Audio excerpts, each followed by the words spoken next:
And I just talk at normal volume like this? Yeah. Yeah? So, hi, my name's Sandy.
Dus ik ga dan praten en dan dit is helemaal goed.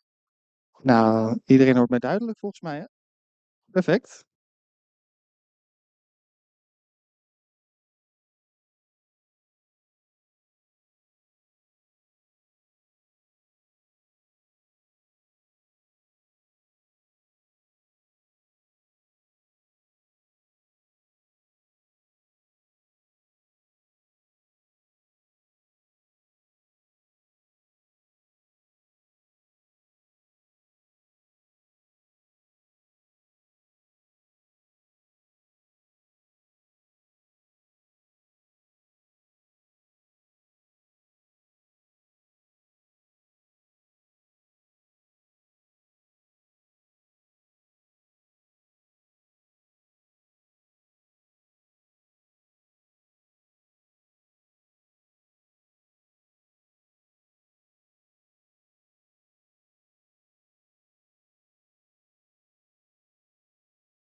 Can do the introduction. We'll just do the mic and then we start talking. Yeah. Okay. Yeah. Great. Why don't you use the mic? Yeah. Guys, or yeah.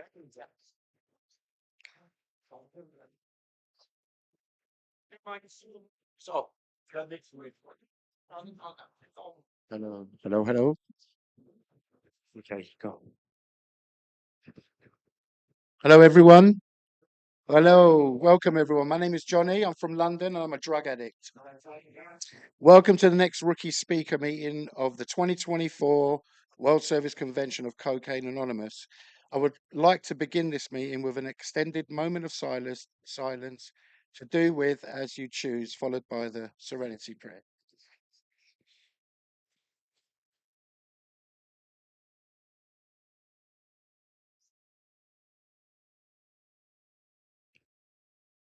Lord, grant us the serenity to accept the things I cannot change, courage to change the things we can, and the wisdom to know the difference. Amen. At this time, as not to disturb the speaker, we will observe the seventh tradition, which I believe Vicky has some buckets and she's going to pass them around.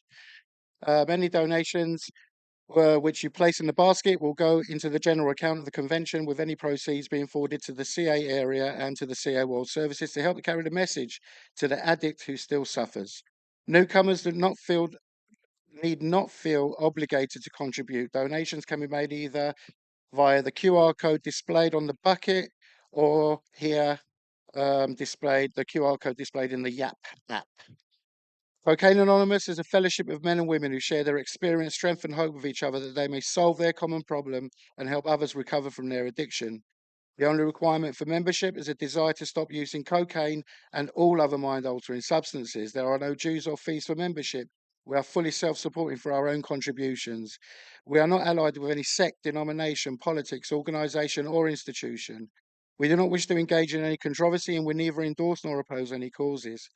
Our primary purpose is to stay free from cocaine and all other mind altering substances and to help others achieve the same freedom. We use the 12 steps of recovery because it has already been proven that the 12-step recovery program works. It is custom in Cocaine Anonymous to read who is a CA member, and tonight we have asked Renzo to read that for us, please. Hi, Renzo. While the name Cocaine Anonymous may sound drug specific, we wish to assure that our program is not. Many of our members did a lot of cocaine, others used only a little, and some never even tried coke. We we have members who drank only on occasion, those who casually refer to themselves as drunks, or others who were full-blown alcoholics. A lot of us used a wide variety of mind-altering substances, whether we focused on a specific substance or used whatever we could get our hands on. We had one thing in common. Eventually, we all reached a point where we could not stop. According to CH's third tradition, the only requirement for membership is a desire to stop using cocaine and all other mind altering substances. Whatever you may have been using, if it led you to this meeting, you're probably in the right place.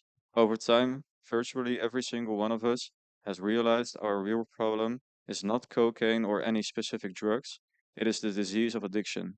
It can tempting it can be tempting to focus on our differences rather than our similarities. This can blind us to potential sources of support in our recovery. As we hear other members' stories, the most important question to ask ourselves is not would I have parties with these people, but rather do these people have a solution that can help me to stay sober? We encourage you to stick around and listen with an open mind. With its all-inclusive third tradition and first step Coke Anonymous welcomes anyone with a drug or alcohol problem and offer a solution. CA's 12 step are not drug specific, and Cocaine Anonymous is not drug specific fellowship. It doesn't matter if you use drink or what type of drug you use. If you have the desire to stop, you are welcome here. Thank you. Thank you, Renzo. Okay. This is a speaker meeting, and we are delighted to have Andy from Austria to share his experience, strength, and hope with us tonight. It's a bit of a strong accent for an Austrian, so Listen tight, yeah. To introduce him, we have Randy G from the USA.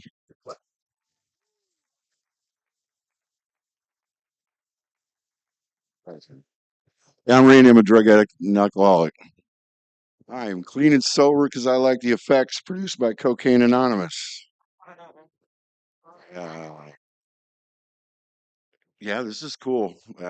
When Andy called, I was like, "Oh fuck yeah, I'm gonna get this opportunity to like roast him in front of everybody." Um, but that's not gonna happen. I promise.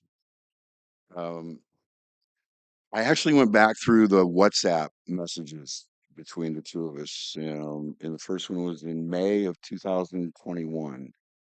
Um, and I'm one of these old school guys that when the pandemic hit, I was like, what are we going to do? What's going to happen to Cocaine Anonymous? What's our world going to be like? What's our recovery going to be like?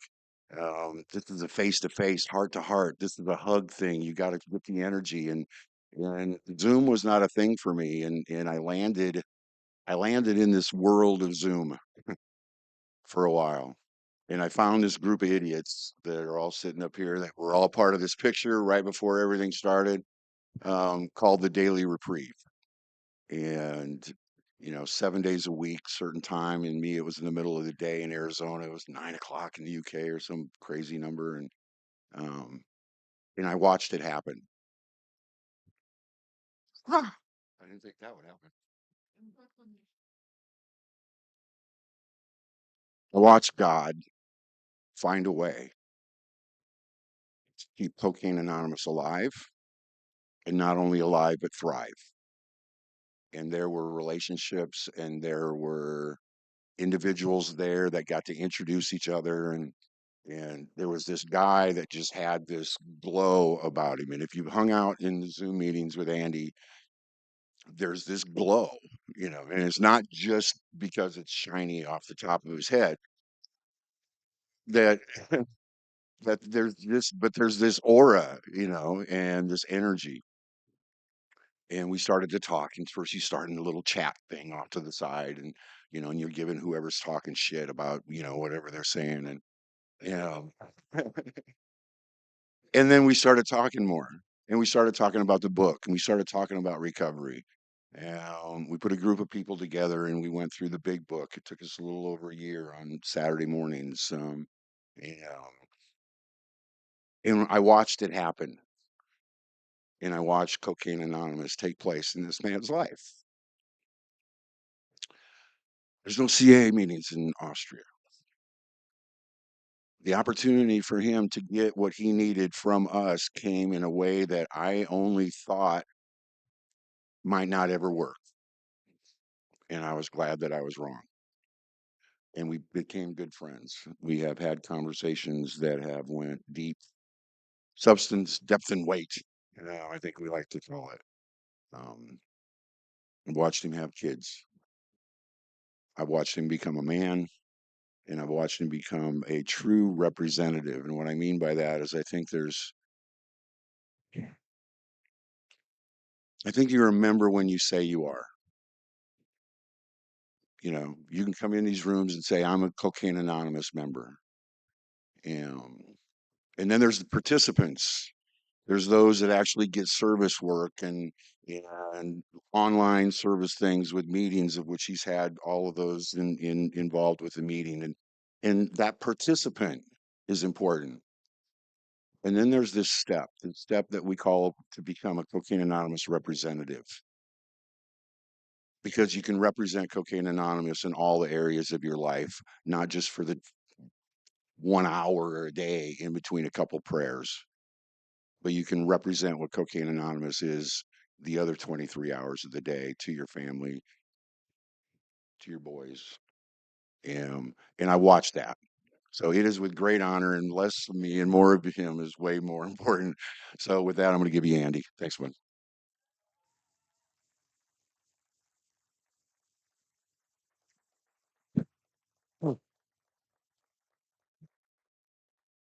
Hi guys, my name's Andy and I'm an addict. First of all, I want to thank Mark and CEO Holland for putting on this amazing event. It's really a privilege to be here. I don't think I've ever been in a room with so many addicts before. I want to start with some advice my sponsor shared with me. And that is, I never know what the people in the room need to hear at any occasion. So from the very beginning, I was told never plan your shares.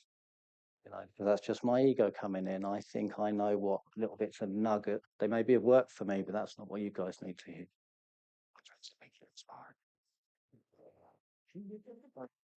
So, yeah, he explained to me that only God knows what the people in the room need to hear. And I really believe that. I really follow that advice. What it means is I never prepare my shares. So more often than not, I take a couple of minutes and stumble around, and then hopefully my higher power takes over and there's a little bit of a message in there. So where to start, really? I come from the history of alcoholism, of addiction in my family. My mum referred to it as the family illness. And for me, growing up, what I know now is there were real early signs, symptoms of my disease long, long before I ever found a drink or a drug. I think probably the biggest symptom would be unmanageability. And this is something that I've struggled with for years. I continue to struggle with it. How does that manifest itself? Well, I was never, ever on time anywhere. I always left everything to the last minute. Things like school homework, I would leave it to literally the night before, sometimes the morning before. And already that justification in my head is working, I work best under pressure. I'm at my optimum under pressure. Unmanageability kind of developed through the years, if you like. So I wanted to share another example of that. And I had this innate fear of opening mail, of opening letters. I was so afraid of what they would say inside. So I didn't open them. And so they sent more letters, and the fears grew. So I didn't open them. And more letters came, and this time the colour of the font changed. It went from black to red. In the UK, that means better fucking open the letter. But the fears grew. Until I was backed into a corner and I had no other opportunity. I've got debt collectors knocking on the door. Like I have no other choice than to open the letters. And of course, what do I find? It's a disaster. And what does that do? It reinforces my fears.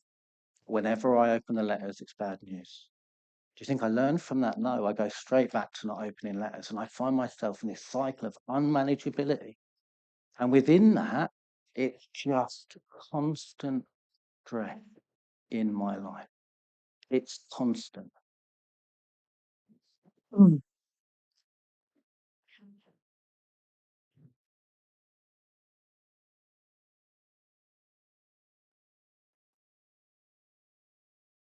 remember growing up, I was really sporty. I did quite well academically, and it was my dream to be a pilot for the RAF. I went to university, master's in chemistry, blah, blah, blah. And I was convinced that I was the pilot, the next pilot in RAF I'm waiting for, and I remember walking into that recruitment office, like swinging the doors open. I'm the guy you've been waiting for. And I walked in there, and so I was diagnosed with asthma at 12 years old. They said they couldn't take me. No, I never had an asthma attack.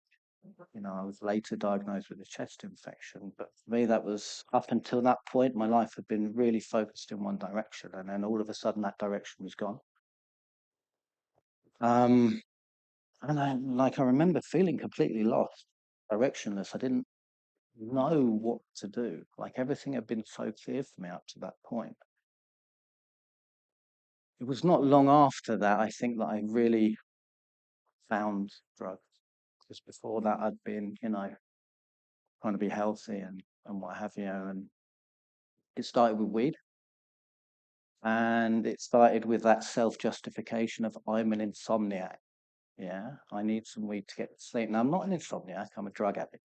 Yeah, and that means that my biggest fear is to be alone with my thoughts. So when I go to bed, when I lie my head down on that pillow, that's torture time. Because my head is doing this 100 miles an hour. It's having conversations with people I haven't met yet. It's rerunning conversations with people I spoke to earlier that day, earlier that week, earlier that month. If he'd have said that, I'd have said this. And then if he'd have said that, I'd have come back with this. And then he'd be wrong. You know, and this went over and over and over. It was constant. My biggest fear was to be alone with my thoughts. It was horrible. So I started by smoking a joint out the window at university. And music was coming into my life, and as a consequence of that, you know, we started experimenting with some other things. What do you know? They seemed to, for a time, quiet that craziness in my head. I'm going to kind of fast forward a little bit. Like I'm a cocaine addict. I fucking love cocaine. And whilst lots of other drugs came and went, cocaine was always there and always went back to it. I have a couple of examples which, upon reflection, I can recognize really separated me from the majority or the normal people in association with my using, you know. So one of them was, I lived in West Sussex, like an hour south of London. And I would be in London every weekend. Gigs on Friday night, gigs on a Saturday night. My biggest fear now had evolved into playing a gig on a Friday night and not having any gear. Like I couldn't face that properly. That just wasn't a thing for me. So the one time I managed to engineer some manageability in my life was to ensure that I had that gear purchased, locked off on Thursday. And then I can just relax. I can get an early night. I can get a good night's rest. I've got a full day's work the next day, and then I can go up and start my weekend in the knowledge that things are taken care of and I don't worry. So I pick the gear up on a Thursday night, pick up an 8 or whatever it was, and then it starts. Then the head starts the self-justification. What if it's no good? You know, you just got to, if it's no good, you've got time to resolve it. You know, you can back it, you can get another one, whatever it may be. Just have one. Let's just have a taste. Let's just test it's all right. Not a bother. And of course, my head always won. It wins every time. And I'd have one. And then instantly, this phenomenon of craving is set off. And now I'm having another argument in my head. The justification's going again. I'll just have half. Okay, I'll just have half. I can still go to bed at a reasonable time. I've still got 3 grams left for the next day. Half come. And then what happened every single time? Every single time is I'm up all night. I've done all my gear. I've had no sleep. I've then got the prospect of a full day at work on Friday. I've got the prospect of driving up to London or wherever it is for this gig. And I haven't got any gear. Like, it was insane. And yet I repeated it week after week after week after week after week. It was mental. I tortured myself. And I couldn't not do that. I couldn't not taste it on the Thursday. Another example, for a while I was working with my pal, electrician. I remember going back to his house. It was a Tuesday or Wednesday night after work. He's like, do you want a line? I was like, what? You got some gear? He's like, yeah, I got some left from the weekend.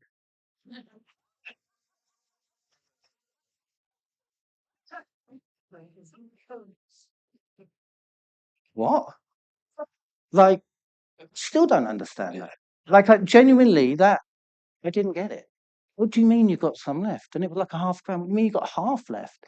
See, for me, when I was using, I couldn't go to bed until it was all gone. For me, my using became like a war of attrition between me and this substance. Watching the time go by, the sun go down, the sun starts to come back up again, and I can't go to bed until it's all gone. I can't. I've got the plate and I'm snorting it up, and 2/3 of the line's falling back down on the plate.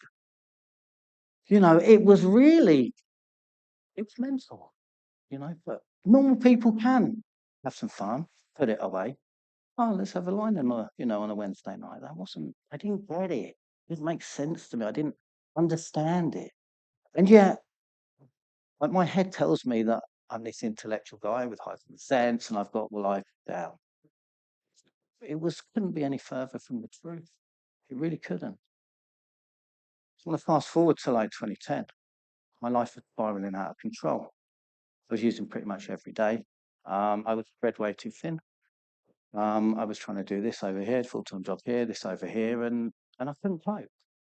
By this time in my life, cocaine had moved from being a luxury for me to being an absolute necessity. There weren't enough hours in the day for me to perform and achieve what I needed to do. I couldn't keep all the commitments I had, so something had to give. Well, the only thing that was left for me to give was sleep. And the only thing that facilitated that was cocaine. So 2010, I'm on the edge of a breakdown. That's the truth. And my head goes, yeah, but if you quit your music, that's the reason you do gear. And this job that you've been in for 14 years, where you're actually really successful, if you stay there any longer, you're going to become institutionalized.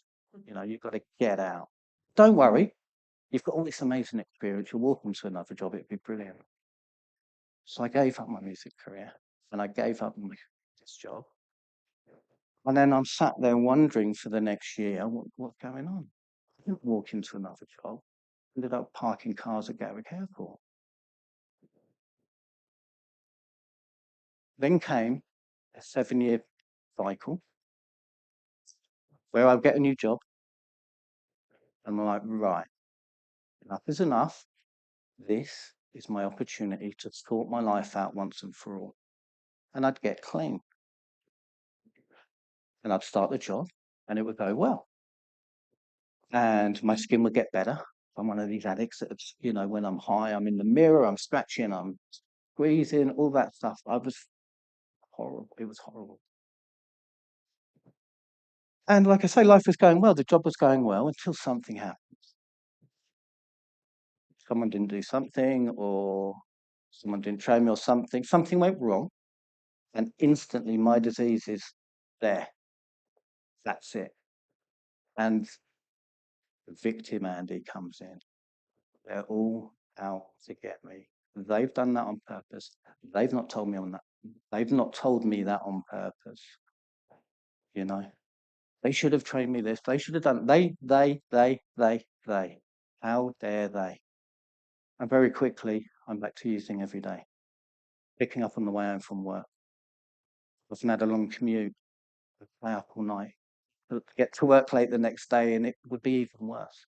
Just creating these consequences for myself over and over and over and over. And what I didn't understand was it was my escape, the answer to all my problems, cocaine, that was perpetuating them. Because my head's going so crazy at life. This is the only thing that just for a moment just quietens that noise, that incessant noise. What happened? I find another job, move on, and I get clean and sober. And for a while, life will be great again. Gonna clear up, money situation would start to recover until something happened. And this happened again and again and again. The crazy thing was, from the outside looking in, it would have looked like my career was going up on this really cool trajectory. But internally, I was just broken, getting more and more broken, more and more broken. more and more broken. Until in 2017, the opportunity came for me to move to Salzburg in Austria. Hence the accent. So I've always wanted to live and work abroad. When I first was sent to Salzburg in 2005, I fell in love with the place. I fell in love with the people. It's absolutely amazing. Most importantly, I didn't know anyone out there where I could get some gear. So then begins a year of sobriety. I was clean and sober for a year. I was walking places. I was getting fit. I was losing weight. You know, my skin was recovering. Life was on the up. Until I was at a party and someone had some gear. And then that was it. I was reconnected. And I suffered from a progressive disease. It only gets worse. It never gets better. Doesn't matter when I pause it, how much clean time I have. When I do it again, I'm exactly back to where I was before.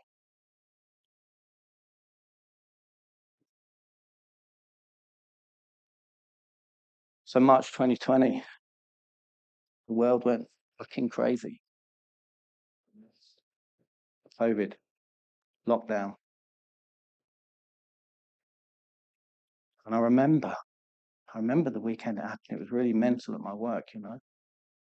And I was like, this is it. I'm begging, this is it. This is my chance. This is my last chance to sort my life out, to get off the gear. It didn't happen like that. It got worse. Around this time, I was now smoking it. For the simple reason that I remember doing a line. And I genuinely thought if I did a single more line, my fucking nose is going to fall off. Like, I genuinely believe that. My morning routine was getting up and I would put my nose under a tap, flush it with water, and I'm squeezes pulling out these like big rusty lumps. Every day that had become normal for me. That was my life, you know. So I'm smoking crack, and I was living a totally double life in lockdown in a tiny little flat with my girlfriend.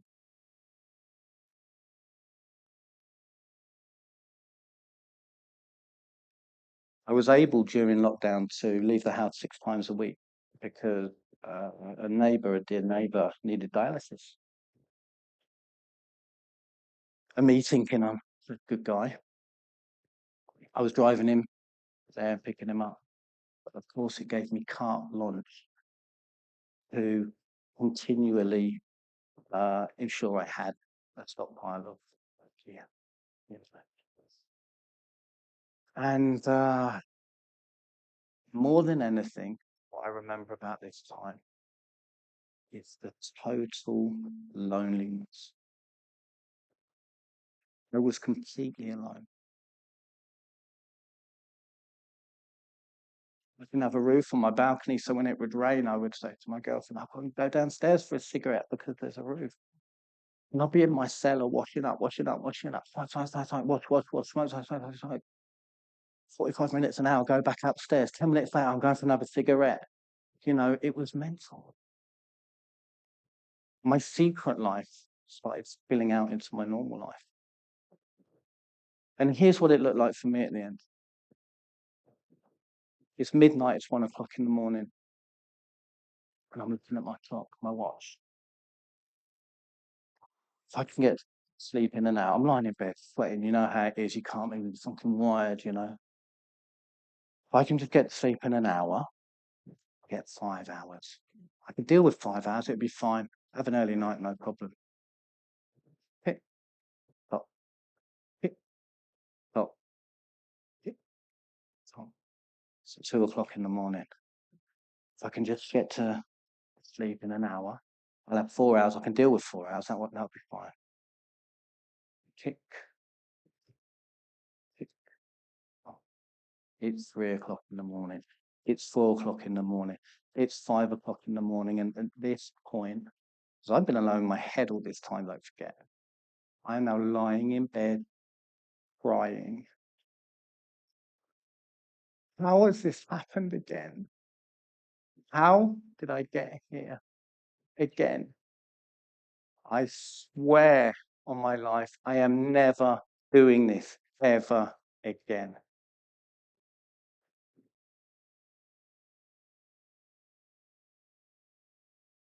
And then there's a thing that my disease has. It's this amazing tool called the peculiar mental black spot. And in the evening, more often than not in the afternoon, regularly it was lunchtime. And by the end, it was on the way to work. I have no recollection. I have no connection with that pain and suffering of merely a few hours before. None. All I know is I need more of that stuff and I need it in me. And when it's in me, things are going to be all right. It was Groundhog Day.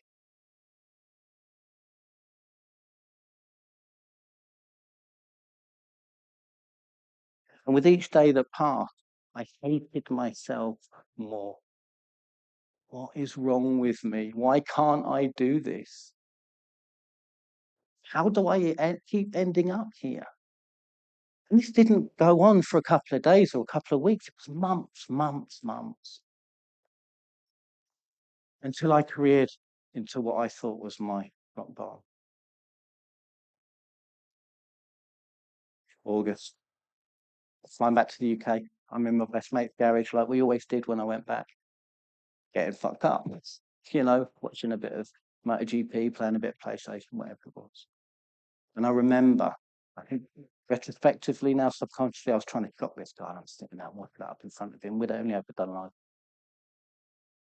And I remember breaking down. It's like, man, I can't do this. I need help. I need help.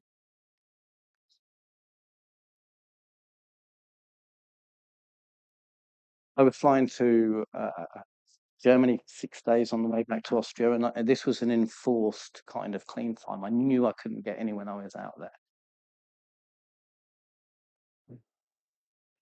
He has no connection with CA, my best friend. The next day, he messaged me and sent me a number. Said, this guy is going to give you a call. Now, through his kids, friends, mums, husband, I don't fully understand the connection, but this guy reached out to me. God saved my life, along with all you lot. And he got me through those 6 days.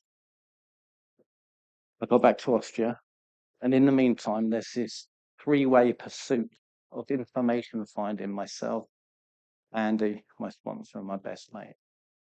And we're all online. We're all trying to understand what's going on in Austria. What's the recovery? There's no CA in Austria. I don't think I even knew about CA, honestly, before this time. I knew very much about AA. My mum was in the fellowship. She was clean and sober 29 years before she passed. So I figured I was an NA guy, you know, cocaine and crap being my thing. There was one NA meeting in Austria at that time, in Vienna, 3.5-hour drive away once a week. And there is AA, don't get me wrong, but it's German speaking, and my German certainly wasn't up to scratch then. But as Randy mentioned, the fellowships all moved online. The first meeting I went to was this men's meeting out of West Sussex. I was so nervous of my recovery. I didn't understand anonymity. I remember driving to the car park with my laptop and sitting there with a hotspot. I was so nervous, somebody overhearing or whatever. I remember sitting in that meeting online in the passenger seat of my car, listening to these guys sharing about how I used, how I thought, and how I felt. And for the first time in my life, I thought, oh my God, I'm not alone. Couldn't believe it. I really couldn't believe it. And he said to me, look, I'm happy to temporarily sponsor you until we can find you somebody in person. And he started taking me through the work. He was very clear about this triangle, unity, service, recovery. I'll stay in the middle of the triangle. He gave me all the tools. You see, I think I know better. And I foolishly thought that in the rooms of recovery, I was safe from my ego. Found this amazing meeting, Daily Reprieve. For me, it was at 10:30 at night. I went 7 days a week for as long as I can remember. Because I knew if I could get to the meeting, I could get to bed clean and sober. And my sponsor still tells me today, the only thing that matters is getting to bed tonight, clean and sober. Anything else is a bonus. And you know what? Some days, genuinely, that's all I can hope for is to make it to bed, clean and sober. Anyway, I got some service positions. I did as I was told. And I started getting like positive feedback from my service, secretary, oh yeah, and you're doing a great job. And I'm putting down the pray, and the gratitude lists are coming like more and more sparingly. Meditation, something it took me 2 years to really embrace in my daily routine. I'm a fucking relapse. I had all my recovery loaded on this one side of the triangle, the service side. I'm nervous to reach out to people. And my head would tell me this stuff. They're going to be too busy. They don't want to hear from you. They don't want to hear your problems. I didn't understand that when two addicts connect, both of them, they help each other. Both of them benefit. So I'm going round and round, and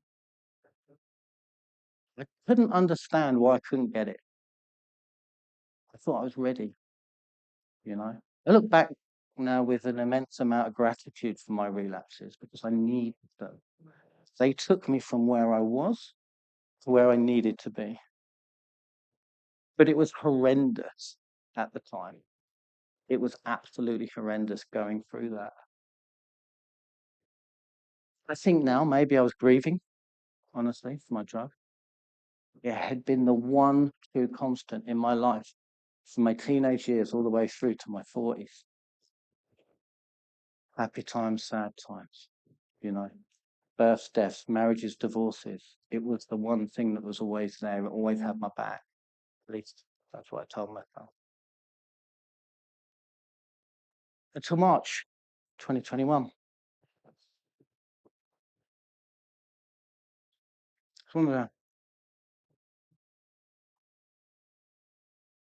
During this 7-8 month period, it was incredibly difficult time for my partner. And she was doing a bit of research. I remember her making me sit down and watch this video with her, where it explained that an addict needs to hit their rock bottom and you can't stand in the way of it. But there's no saying when that rock bottom's going to be. Anything you do out of love to prevent that actually makes it worse. And on top of that, I remember another conversation. Pregnant with my firstborn, right? And she's sitting on the sofa in tears. Am I not enough? Is your unborn son not enough? Well, of course they were enough, but I couldn't stop. Fucking addict, and I suffer from the disease of addiction. I am powerless.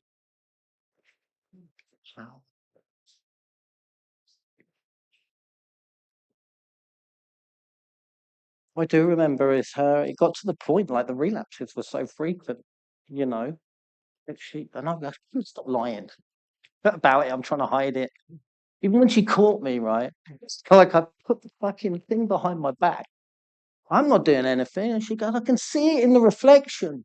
Like I couldn't not lie. I remember sitting on the sofa with her and she's in tears. She's absolutely bawling her eyes out. I don't care if you relapse. Don't lie to me. Don't lie to me anymore. I could not. Until my last relapse. It was the first time I was honest with her about it. It was the first time. And I have a little analogy for this so-called step one's experience surrender, whatever you want to call it. For me, it's like falling in love. When you're young, get your first girlfriend or boyfriend. You're like, oh, I'm so in love, they're amazing. And it lasts 2 weeks, 3 weeks if you're lucky, you split up. And the next one comes along and it's the same thing. Particularly for people like, oh, I'm going to marry this. You're beautiful. We're going to have an amazing future together. And it lasts a few months, maybe a bit longer, and you split up. The next one comes along, oh, our babies are going to be gorgeous. And it doesn't work out, you break up, you split up, you split up. And then that one person does come along, and you do fall in love. Oh my God, I get it. I know now why they wrote those songs. I know now why they made those movies. Intellectually, I thought I'd fallen in love until I felt it in him. True love. And for me, that was exactly the same with my surrender. Thought I'd hit rock bottom. Can't get any worse. It did. I've definitely hit rock bottom now. I'm definitely ready for it now. Can't do this anymore. And it kept going and it kept going and it kept going until that day. And in that moment, I knew, and more importantly, I was okay with the fact, I accepted the fact that I could never drink or use ever again. Well, I'm gonna. That's my default. I'm a drug addict. Yeah. So I do this. And God willing, one day at a time, I haven't drunk or used since that day.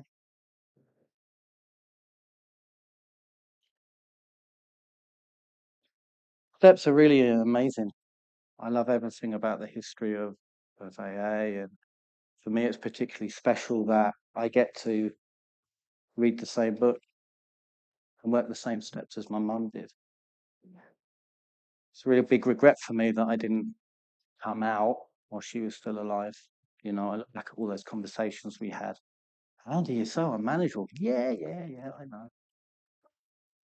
Didn't get it until I really started doing the work, and then all these pennies are dropping their face.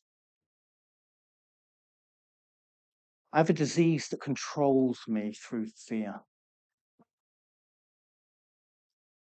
My disease has one sole purpose in my life today, and that's to separate me from my recovery. Because when it does that, I'm on a slippery slope. I have to be super mindful. I suffer from this new peculiar mental blank spot sometimes in recovery. And that is self-will's creeping back in. I'm starting to get a bit squirrely. And my disease somehow shields from me that simple set of spiritual tools that will instantly resolve my problem. Now, fortunately for me, the longer I'm in recovery, the more I do it, the quicker I am to recognize what's going on and implement the right tools. Some days are better than others. I have to be on guard all the time. But the tools really are simple, and they really, really do work. The funny thing about the steps, it's very daunting at the beginning. God's higher power. Inventory, what you want me to write down everything, right? Amends, the steps are only scary until you've done them. More often than not, you come out of the step going, I understand, I get the necessity of that. Like it was clearly necessary because I'm now like this and I was like that. But for me, genuinely, more often than not, I come out and it's like one of the most beautiful experiences I've ever had in my life. And men's was just, I was so scared going into my procrastinator. That's another one thing I'm great at, procrastination. And it got to the point as I'm working through my men's, I couldn't wait to do the next one. I couldn't wait to do the next one. Turns out it was pretty much all in my head,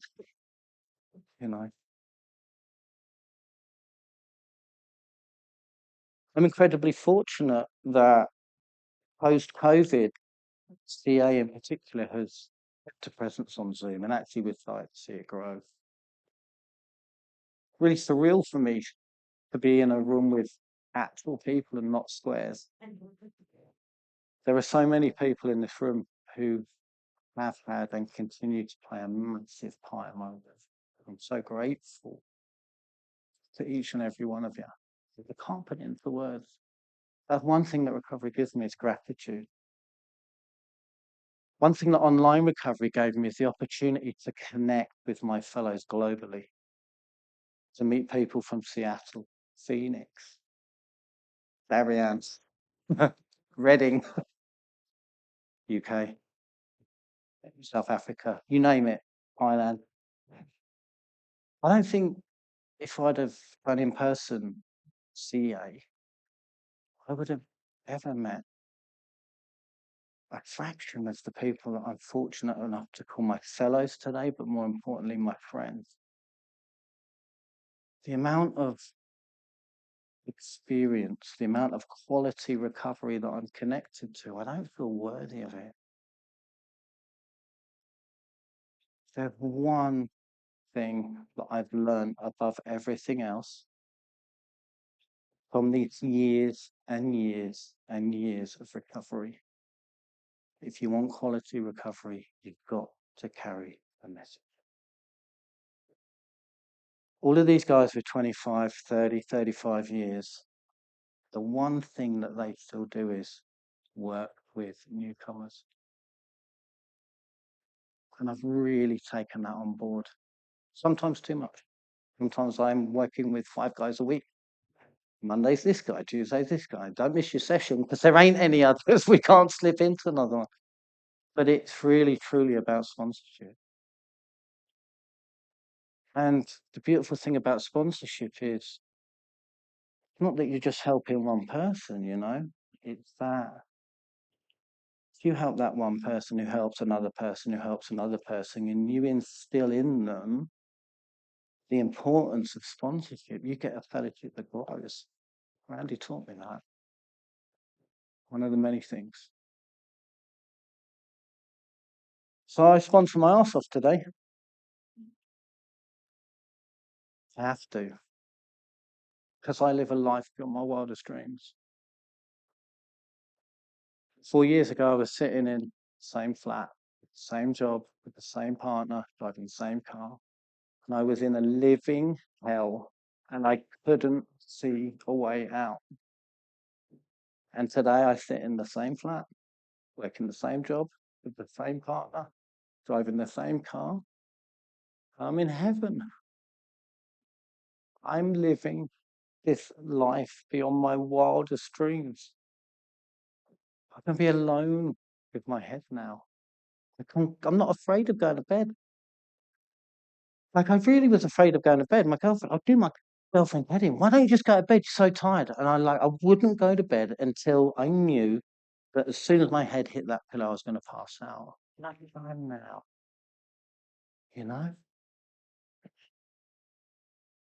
At 60 days, my first son was Oliver.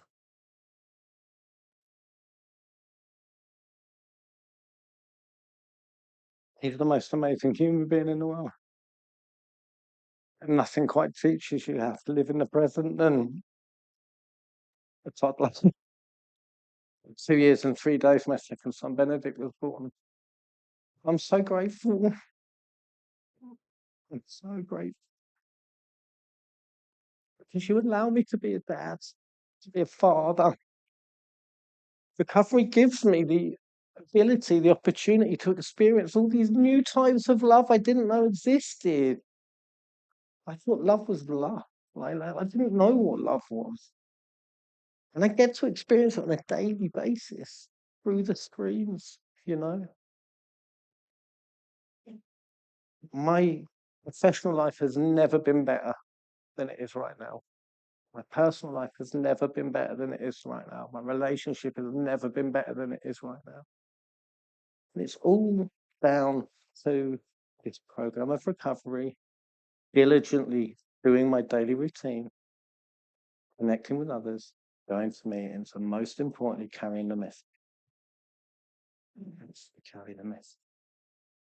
I have this thing inside me. Like the longer I'm in recovery, the more I realize I need it. Not want it, need it. I hope I never, ever lose that. Man.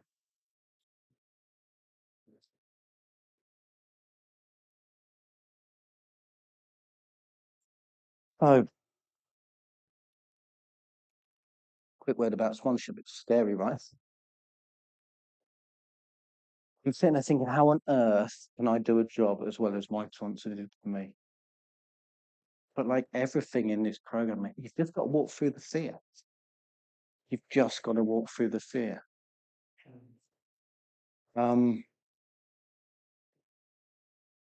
So yeah, sponsorship's challenging. Sponsorship can be really fucking frustrating. I remember the first time a sponsor left me. Whoa. The only thing in my life that I could compare it to is when I got dumped by a girlfriend. That's what it felt like. Because you have that sort of intimate relationship, like you share stuff that you don't kind of share with anyone else. I've had phone calls with Randy, with my sponsor, like when a guy relapses yet again, like, what am I doing wrong? Like, what message did my sponsor give me that I'm not transmitting to the fellow? And Andy turns around and goes, "Are you clean and sober?" I'm like, "Yeah." He goes, "Well, you got 100% record then." So I do this because it keeps me clean and sober and it continues to give me this amazing life. And as a byproduct of that, people along the way get clean and sober. And then they go forward and carry that message. So if you've done your step, yeah, you're worried about doing a main share, walk through the fear. You've done the steps and you're worried about sponsoring, put your hand up. We're all here to support you, you know, and you're not actually doing anything other than what you've already got experience for. You read a book. Yeah. You're just a guide. Nothing more. The whole purpose of this program is to connect me with a power greater than myself that will solve my problem. I can't connect you with my power, whatever. It's got to come from you. It's got to come from within. My own experience tells me that. There's no formula I can give you. I wish there was. I wish I could bottle this stuff up and go, here, I'll take this, and you'll be ready. I wish. But my own experience tells me I've got to find that on my own. I can't do it intellectually. It's got to come from within. So, about time. So yeah, look, I'm really grateful for the opportunity to do this. I'm really super scared. I'm still super nervous. It's very rare for me to talk to actual people in a room about recovery. But I am so grateful for Zoom. I'm so grateful for Cocaine Anonymous, you know. And I'm so grateful for each and every single one of you. One in this room today, but two in this convention, because this is mind-blowing for me. It's absolutely mind-blowing, you know. It's like meeting TV stars or something, you know what I mean? Like, oh my God, Shane's real. Look, there's Sugar Shane, there's Chris S, Tony, Patty, Leslie, Lucy, Randy, Adam, my brother, man. My DR crew, man. Oh yeah, I don't think there's much more for me to say other than, if you'll permit me 20 more seconds, I'd like to share with you a short passage from the Big Book of Alcoholics Anonymous. It's actually not in the first 164 pages, it's at the bottom of page 181, the last paragraph in the Bob's Nightmare.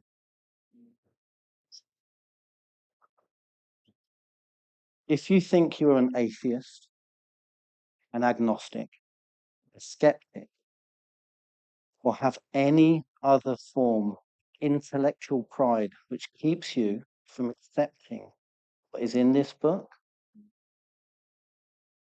I feel sorry for you. If you still think you're strong enough to beat the game alone, that's your affair. But if you really and truly want to quit drinking liquor for good and all, and sincerely feel that you must have some help, we know that we have an answer for you. It never fails.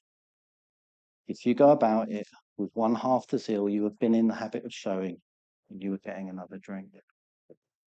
My name's Andy. I'm a drug addict.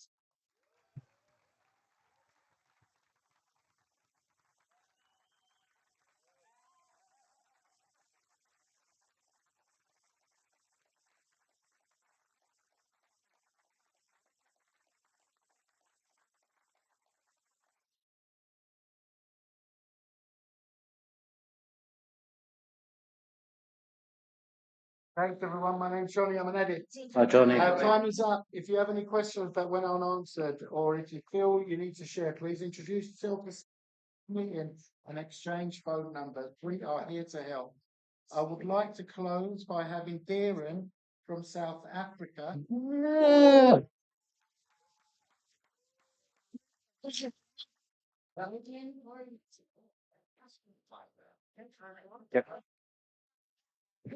Come on, Dave.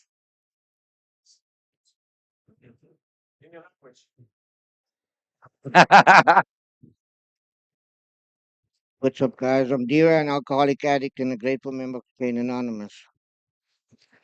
A vision for you. Our book is meant to be suggestive only.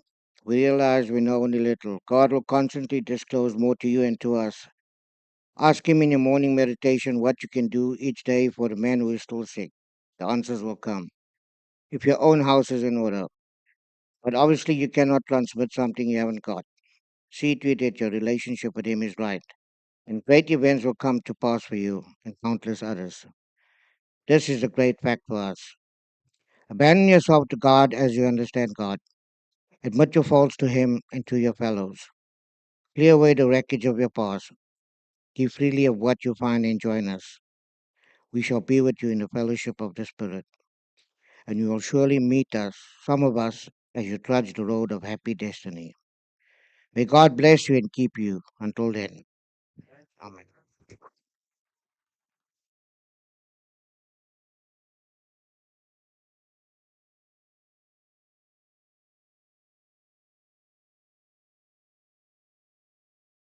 A lonely, dark place, but disconnected from everyone and everything, to possibly connected to hundreds of people all over the world. Helene, I'm going to ask you, after a moment of silent meditation for the addict who still suffers, would Helene, would you please lead us out with a serenity prayer? Thank you.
Yes. Yes. Check, check. Hello. Hello. Hello. Hello. Yeah, see here it's yes, yes, yes.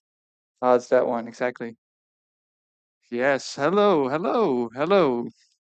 And way off in the high end, some little bit like in the I don't know, I guess in like the 16, 15K rate region or something, or maybe like I think in the above 10K region, a little something. Hello, hello. Hey, hey, hey, hey. Check, check. Yes, yes, yes. Here we go. Daar gaat hij weer. Een nieuwe. Check. Hey, hey. Hey, hello, hello. Hey, hallo. Daar gaat hij. Een rondje. It's much better. Yeah, it sounds a lot better. Yes.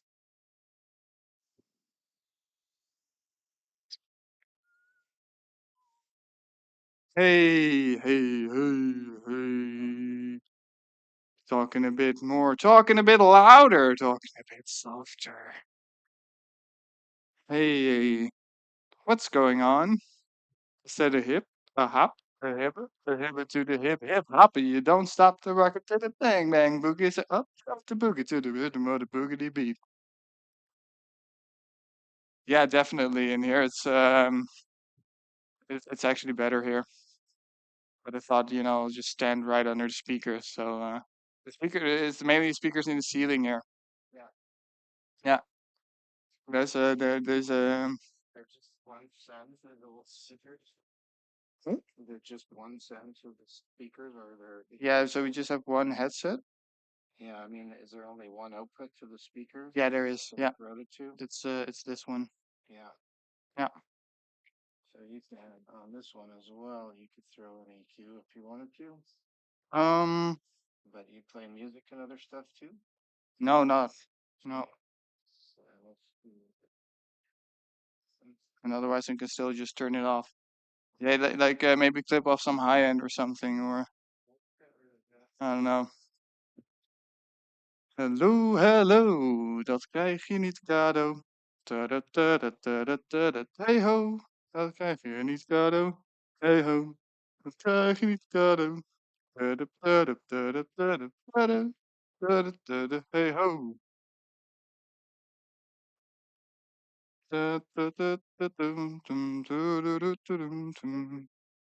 Great, nice. You got a little more gain out of it too. Yeah, yeah, that's also really nice. Perfect, thanks, man.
Yes, yes.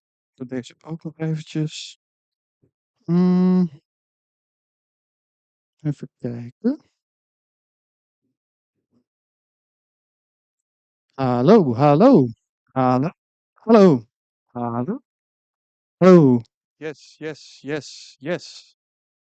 Yes, yes, yes, yes. Hey, hey, hey, hey. Hey, hey, hey, hey, hey. Hey, hey, hey. Hallo? Hey, hoi. Hey. Hoe, hoe, hoe, hoe, hoe. Ik ga ook even mijn dynamics.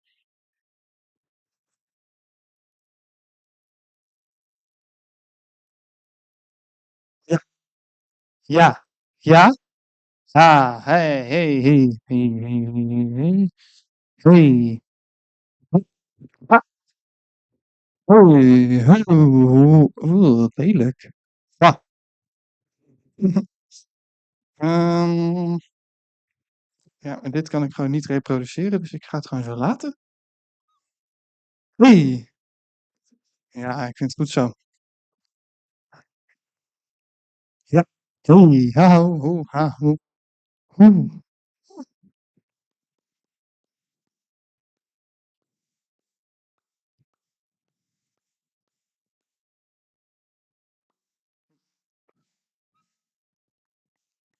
Mm, mm, mm, mm, mm, mm,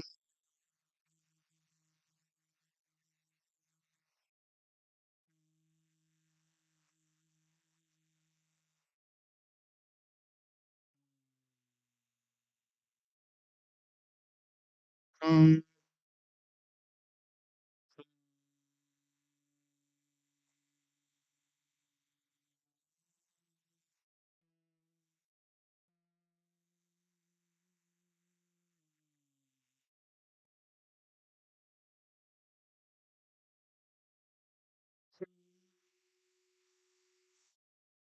Ja, oké.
answers.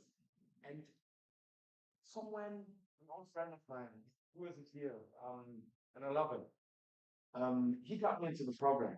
He has been with us for 14 years. He's one of the first 3 members in Germany, who were in the first meeting in CA. And I owe these people a lot. So thank you very much. That's a lot.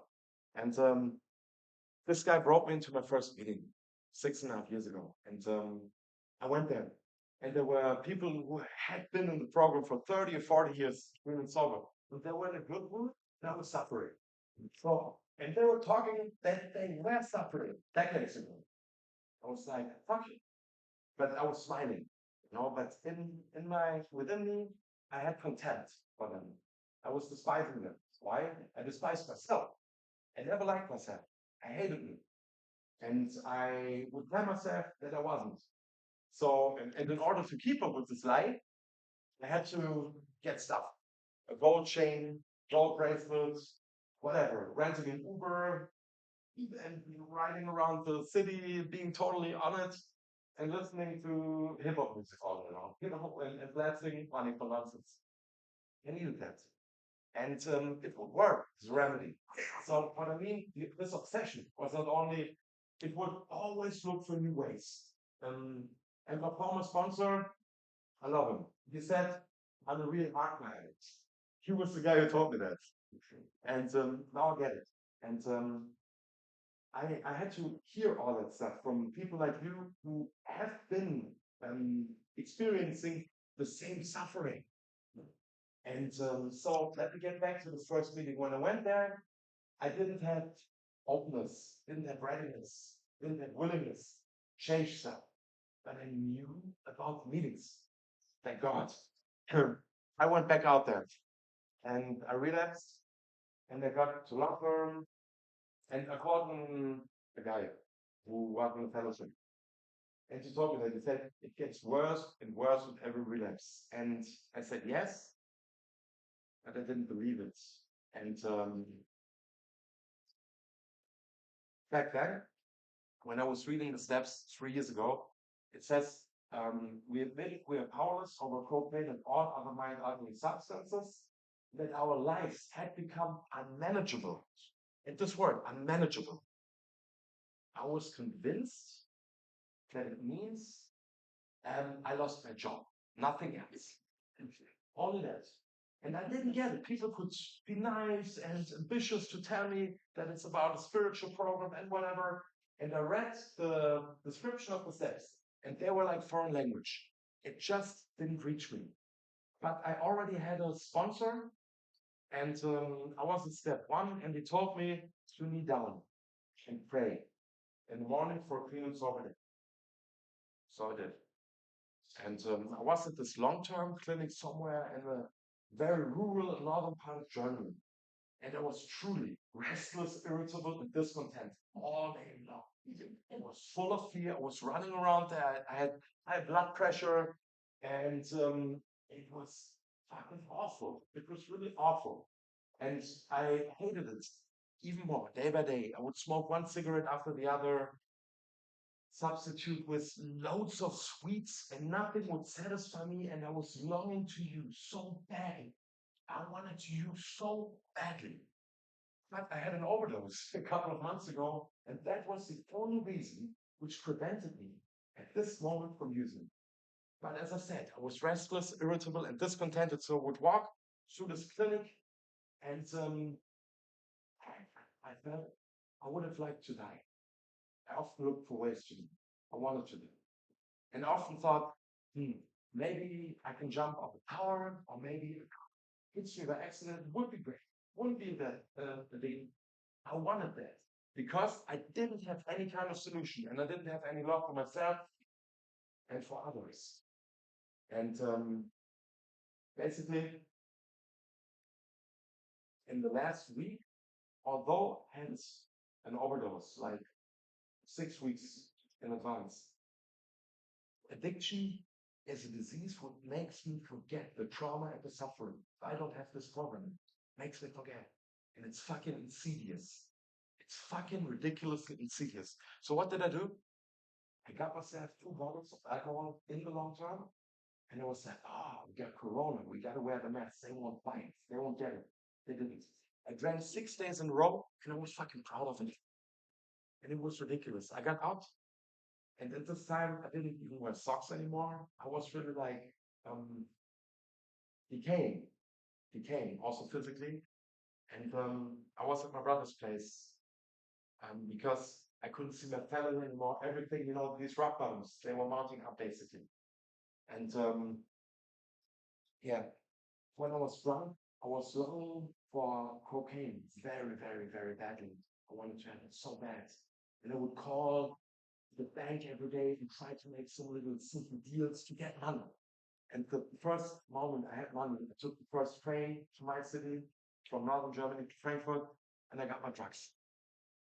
And I went into the same fucking heavy pension in the red light district where I had overdose 6 weeks in advance. And I isolated myself in a room with porn, cocaine, vodka, and cannabis. 4 days in a row, daily. Yeah. And that was my life. You know what I mean? And wasn't good. I mean, that's a euphemism. It was terrible. And the more terrible it got, the more I had to use. But then I was like, the obsession was so strong, no meds, don't polytox anymore. So I really would only use coke, no cannabis, no alcohol, or change that or the other way. There's a saying, it's like lunacy to do all the same stuff, to repeat all the same stuff over and over and expect different results. So in the long run, what happens? I made it to stay physically okay, and not to ODD, but I became more and more psychotic all the time, I mean, I'm talking about the rock bottom all the time, right now. About the end of it. And yeah, at the end, many, many sad and dangerous things happened. But I'm grateful for this today because today I know that a power greater than myself got me out of there. I was in very dangerous situations at the end, like being surrounded by street criminals, whatever, like very people who don't have any love, But I got out of there after 4 weeks, and I had totally forgot about you, about the fellowship, about everything. I had forgotten everything, and it was sobering at an old drug addict's place in a man's shelter in the suburb of Frankfurt. I was sobering, and crying. I had forgotten about the solution, about everything, and I was zapping through films. There was a film in which an American guy goes into a fucking meeting with chefs. And somewhere deep inside of me, there was this little seed of hope springing up. And I decided, and my body couldn't even take all this toxic stuff anymore, the drugs, the alcohol. So 2 or 3 days later, I decided to go into detox. And I had nothing left, nothing. I didn't even have a belt. I had to use some type of rope. But I went into Frankfurt, and I knew the detox there won't take me. Formalities and everything. And I was homeless. I wanted to have a bed. So I went to detox, to psychiatry, and I told them I was trying to kill myself, make a story, really dramatically. And I was desperate, so it must have been convincing. And they got me a place. And I was so happy to have through detox. And it was really beautiful to have my own bed. And I had one nice thing left. A mobile. Normal, an average model. So I installed some. There was Wi-Fi in the detox psychiatry, and I got into the meetings. And I went to one meeting after the other, after the other. English is occasional. I went into the meetings, and I went into American meetings, right? Because I couldn't sleep. I had sleeping disorders, everything. And I remember that I was very high up in the meeting. It was 2 or 3 a.m. And I fell asleep in front of the camera, in front of Zoom, and I was snoring and snoring. And the next morning, my roommate, he told me next, they were asking for you. I was like, what do you mean? Yeah, the people from the meeting. And I said, what? Why? What's going on? No, you were falling asleep. You were asleep, and they were really concerned about you. They were asking if you are okay. What? These guys are from America. I have never seen them. I won't see them. I said, yeah, no, they were sincere. They were for real. And there, the first time, something touched my heart again. After all this suffering. And so in the first place, the fellowship and the people of the fellowship, where am I a part? I haven't had a stable connection yet. And I was too proud to write a gratitude list in the first couple of weeks. No, I am suffering. Don't have to write this shit. I am suffering. I am the victim. Right? Something like this. That was my motto. But when I got out, I got myself a sponsor.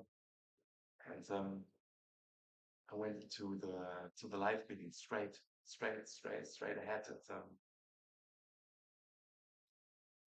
first, I went to another fellowship, which is also in Frankfurt. It's another group, and I decided to not go there. I decided to go to CA, and I heard this today in our marathon meeting that really this is. I mean, that's the fellowship of the Spirit, heart. I got so much love here, and today I'm able, by the grace of God, to pass it on, to pass this love. For me, it's not about. For me, it's about passing on the love. And the gift, basically. It's about that. And so I got myself a sponsor, but in advance. I came here to this convention in 2022, and it was exactly in this room, and there was Stitch sharing on CA history, and I was really touched, man. I was crying. I was clean for 8 weeks or 6 weeks. I was touched, and I offered it desperately to do service. I wanted to start directly with translating books. I said, I'm a trained teacher and I can do that. And Sid said, quote unquote, I remember that. Still my great this. In 2024, there's our world convention. If you won't have fucked it up until then, you can do service there. Oh yeah, we're passing it on.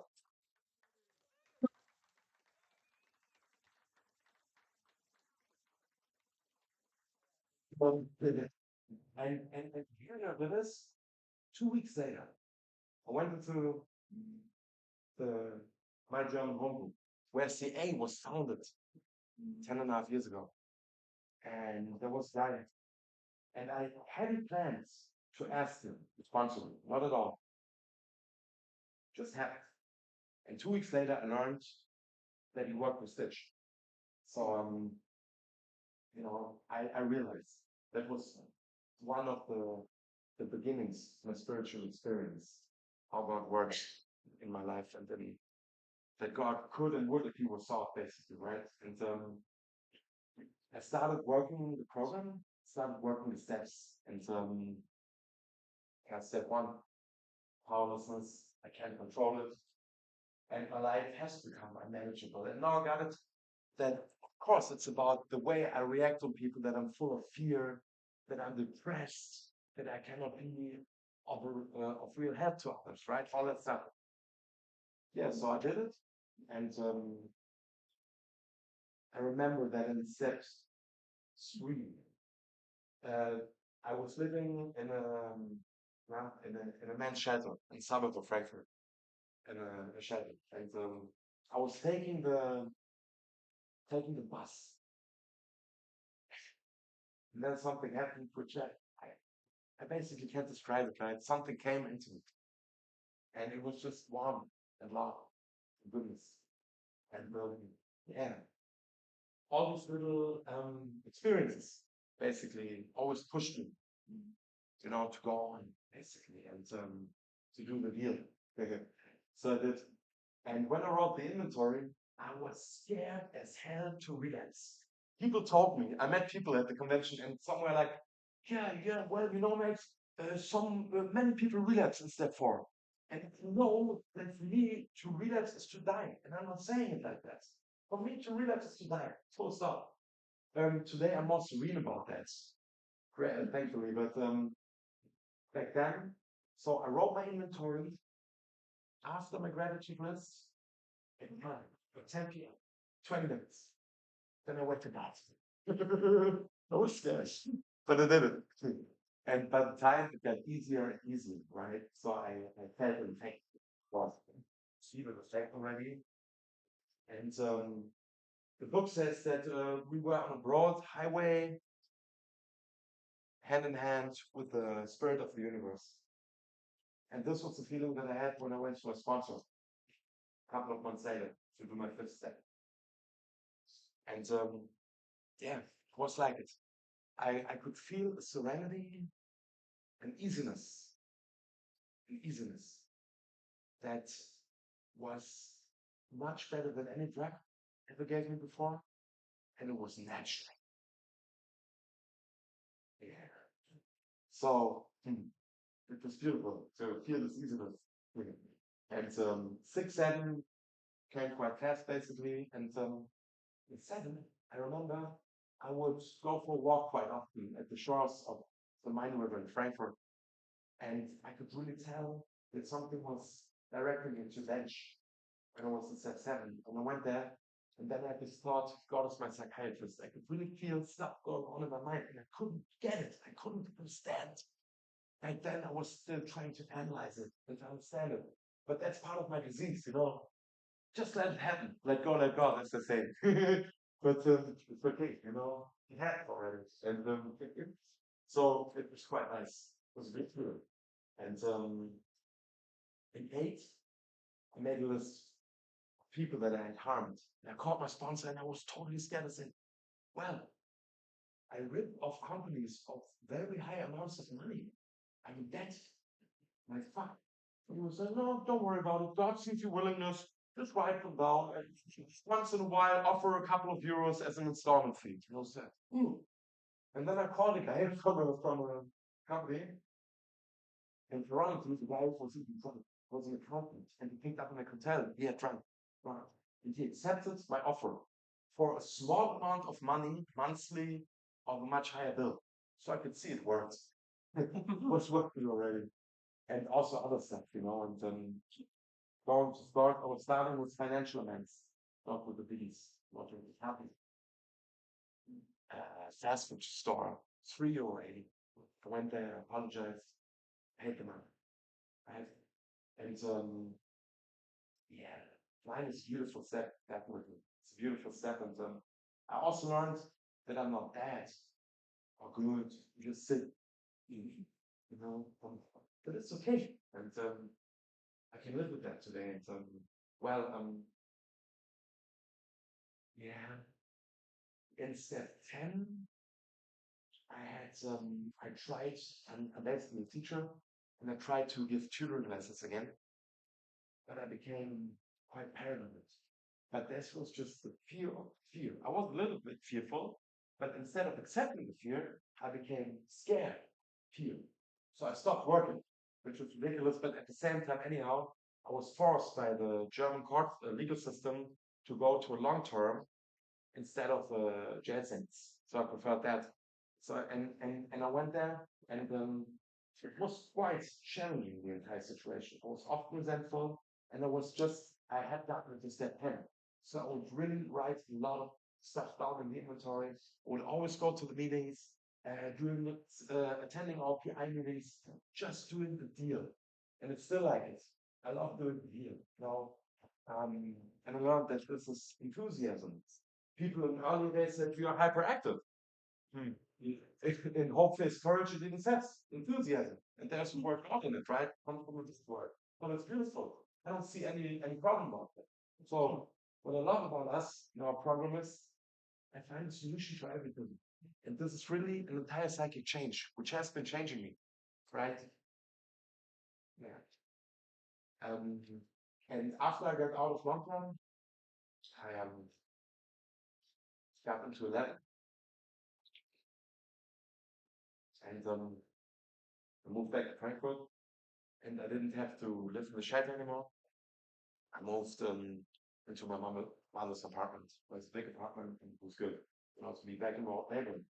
I was scared because around the corner, a year ago, 1.5 years ago, almost used myself to death. So it was exactly the same neighborhood. But I would always connect with people, and we promise to say that basically this addictive thinking and the craving and everything will vanish gradually. So last summer, I was alone at this apartment and it was warm. And I know my triggers now, you know, I know then I was thinking of using a couple of seconds. It was really an emotional thing and it wasn't good. And I did it, so I prayed. So, and that's the thing, I gotta stay connected. You know, if I don't do that, fuck, that's not me alone. You know, of course not. I just write the program. And the thing, right? The steps started working basically, you know, when I work them. And I can honestly say a little bit more than a year later that this connection has deepened. And it's really that I'm very comfortable in my own skin today, who I am, you know. But I know it's a lifelong process and it goes on and so on and so on. But right now, I'm good. And I'm just really grateful. And I started sponsoring people. Definitely, that's the main thing. I need to work with other men, you know, and much love for that. I need to sponsor them, and it's mutual, right? We help each other by doing so. And I think yeah, work, especially in the last months, I have to work much more. But this time I would always connect because I hadn't done it in the past. Before I gave the tutoring lessons, and I still do so. I just pray, you know, and I got a great client, you know, who basically whom I teach at his mother's office. They have enough money, they're wealthy, and the guy is desperately in need of a good teacher, right? So everything comes together in a beautiful way. And in the past, I only wanted to have, I was a taker. I only wanted to have. It doesn't matter what I worked. It was only about getting, you know, getting. And I was sad and depressed. And I didn't know why. I have everything. Why am I sad and depressed? Because I never gave it. Right? I was really, yeah, self-centered. And today I can say that this changed. I like going there. And in the beginning, the mother basically told me she wanted me to come 3 times a week. But I said, no, let's keep it at 2 times. You know, basically self-regulation. And in the past, I would just have taken as much money and as much work as I could have gotten, but I didn't. So it's also a sign of self-love for me today, you know, to not act out like this anymore, and to think and to pray, you know, to act intuitively, and not directed by roots, uh, selfishness. And so, yeah, current developments. Yeah, the relationship with my kids is beautiful. I know, I gotta tell that. 2 weeks ago, approximately, um, I was on German TV and I'm totally on drugs for 5 minutes. But I was. They filmed it when I was still out there. I was so ashamed. If my clients see it, my mom, she's old, whatever, you know, they fucking showed that. And this feeling lasted an hour or two. The next morning I got up, it was still there. And I prayed all the time. And it went. And today I know that any one of the people saw it. Not anyone saw it, right? two people from the fellowship. They sent me the link. That's it. And I contacted the broadcast station and they asked if they went through. I talked to them genuinely, and they removed it. Today I got the affirmation confirmation. They removed it, and these are all things that happen today. You know, I'm not alone anymore, and I don't have to fight anymore. Yeah, I mean, yeah, yeah. I guess that's it. And what I can say honestly, if you're new here, right? When I got here to my first convention, when I got here, I was convinced that there is not a solution, but there is, and it's really easy. I got a big book, I got a sponsor, and I don't have to use again. I'm free from suffering, from the chains fusing, from overdosing, and from all this traumatic stuff. It's done. It's over, and I'm really really grateful for that. And so I want to thank you, every one of you, to listen, and much love. Thank you.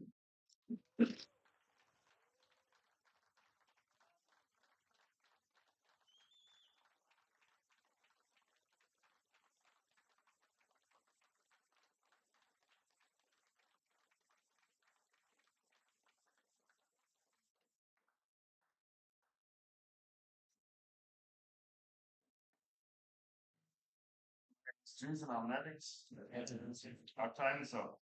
If you have any question that went unanswered, or if you feel the need to share, please introduce yourself to someone after the meeting and exchange phone numbers. We are all here to help. Is there anyone with a convention related announcements?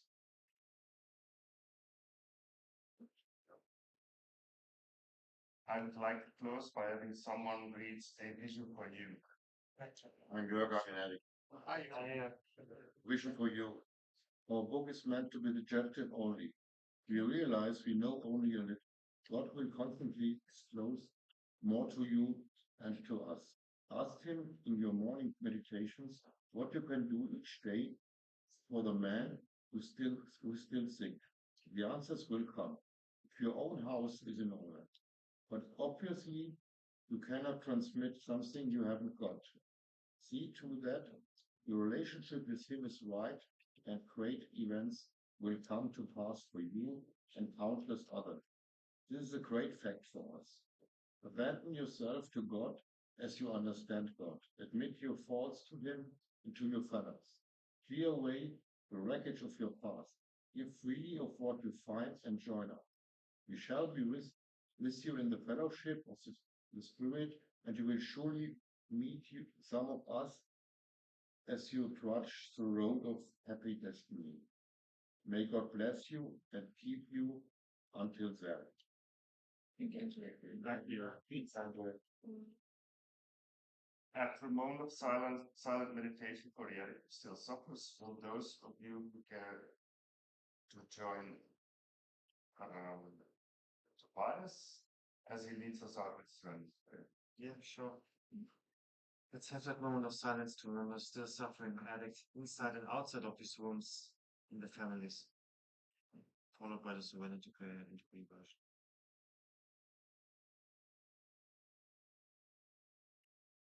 Who we are not. God. Grant us serenity, because the things we cannot change. Courage to things we can, and the wicked to knowledge and grace.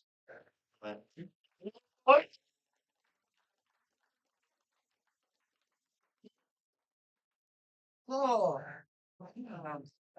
Oh. Digga, wat zwei Jahre. No. Ja, das stimmt. Aber das ist so, weißt du, es besser. Max. Yes, okay.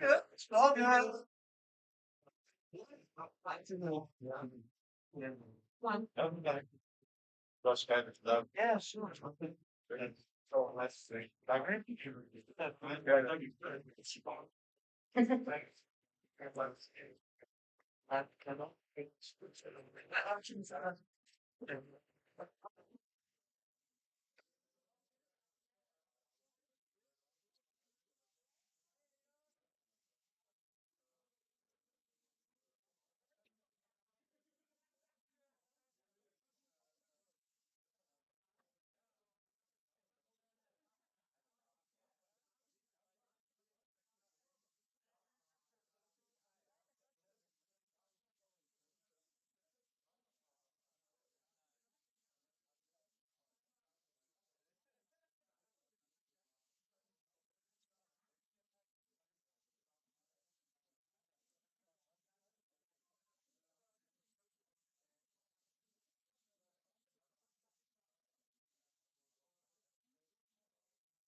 Problem is, that's it. They live in a little space here. Change the structure.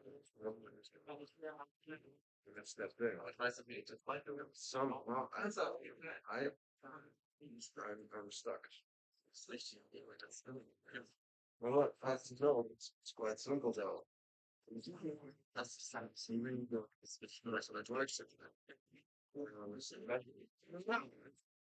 Yeah. So, that's very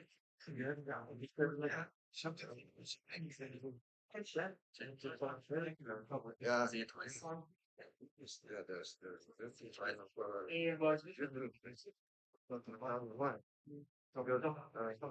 was it this thing? But that's what is it? No, I propose it's this place. I have the next. Yeah, that's right. Doing my favorite first right? And then respect. This is very nice. I need to go here. I'm that one I first. Let's find this first. I can shop it. Yeah, but yeah, no, sometimes it's scary. That's the thing. Okay, about that also. No, what we do is breathe and we park in the big book. That's how we do it. So how I'm not able to do that. So, yeah, I don't know. I'm saying exactly. Ist nicht Hotelclub ist so. Ja, ich glaube, ist jetzt direkt.